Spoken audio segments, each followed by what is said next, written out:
Hey guys, in today's video I will talk about how you can improve DEMON1's routine for Aimlabs. I'm Minigod, so the guy that you can see holding world record on this task, for example, in DEMON1's routine that most of you already played. I do coaching. I've had an opportunity to work with pro players as well, and in today's video, which will be a very short one, I would want to kind of like give some alternative tasks that you could use in place of the ones that DEMON1 used in his routine, so we can improve even faster.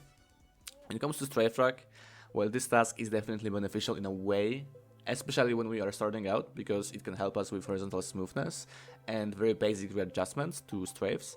It does not require much precision, or more like really often we are present with very big targets, so they are not really getting us any challenge that we might feel inside of the game while trying to aim at those motions. A lot of you might struggle with AD strafing targets, and with this task, if you already have some sort of like efficiency within aiming, this one might not be as helpful as other ones, because there is not much precision involved, and VALORANT is a game of precision.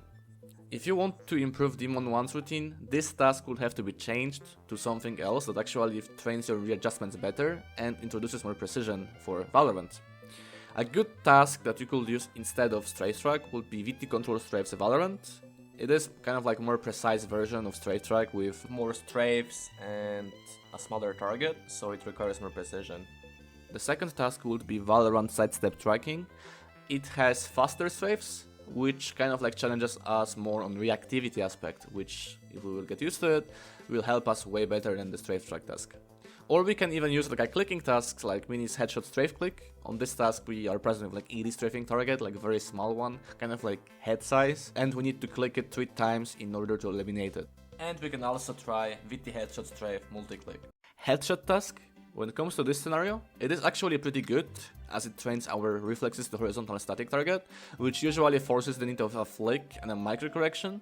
However, the problem of this task is that it's not requiring that much of a precision from us, as target is relatively big in comparison to what we see in VALORANT, and because of that we might rush the process of aiming, which might end up with us getting some sort of like a bad habit of rushing our shots inside of the game when we need to be more precise and deliberate, so that's something that we would want to change.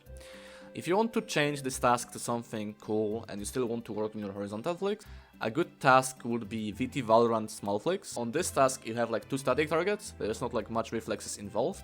If you want to kind of like add that reflex aspect in which you kind of like react to newly spawned target, then you could try playing VT one target VALORANT, as this task introduces a moving target that we need to react to, and each time it spawns it has like different acceleration, so different speed, different size, and this makes us train our flicks, click timing on a moving target, and reflex part that we also have on headshot task.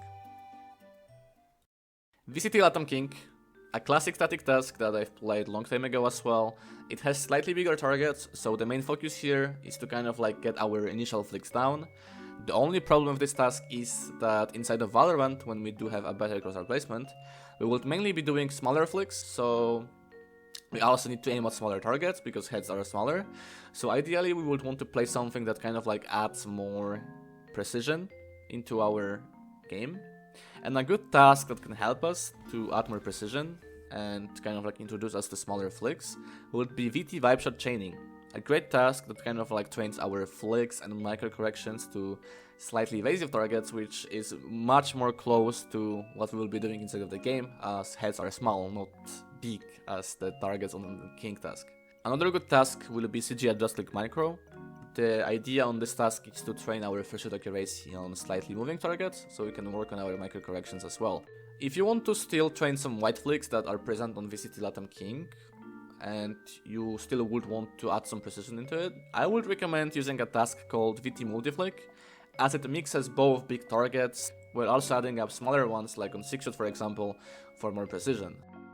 Multishot from Aimlabs. It is like a classic scenario, like a very popular one, probably popularized more by Horkus, as he used to hold world record on this task.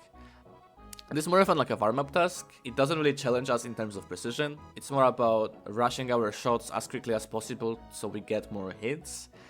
At times we might not even be able to look at what we are doing with our mouse. It's kind of like we will rely on our habits and reflexes alone. Inside of the game we are present with pressure, However, we need to be aiming at smaller targets, and this task might not really help us with having that precision down for these smaller targets. So a good task that we could use instead of Multishot will be VT Pulse Shot Precision. This task forces more flicks and corrections, while also adding up that pressure aspect of wanting to kill the targets as quickly as possible. If you play Multishot to emulate the pressure, it might not be as good as this one. Gridshot. Well, with this one, you probably already know that aiming at this type of targets that are like this big is not that much of a help for Valorant, so it's more often like a filler in Demon1 routine. I will definitely switch it up to something else to make my training more sufficient for Valorant, and a good alternative for this task would be pretty much anything that is not Gridshot.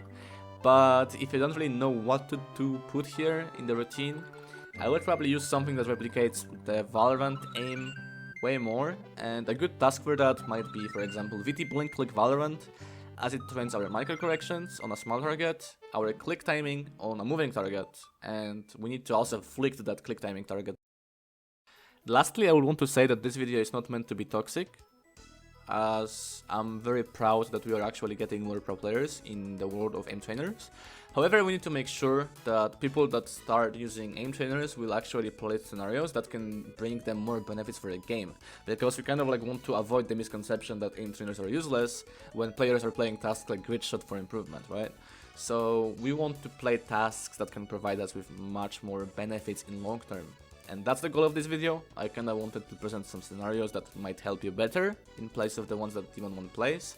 So if you're like at a higher level, or pretty much you would want to just be good at the game and you don't really have as many hours of Demon1 in the game, this ones will help you better.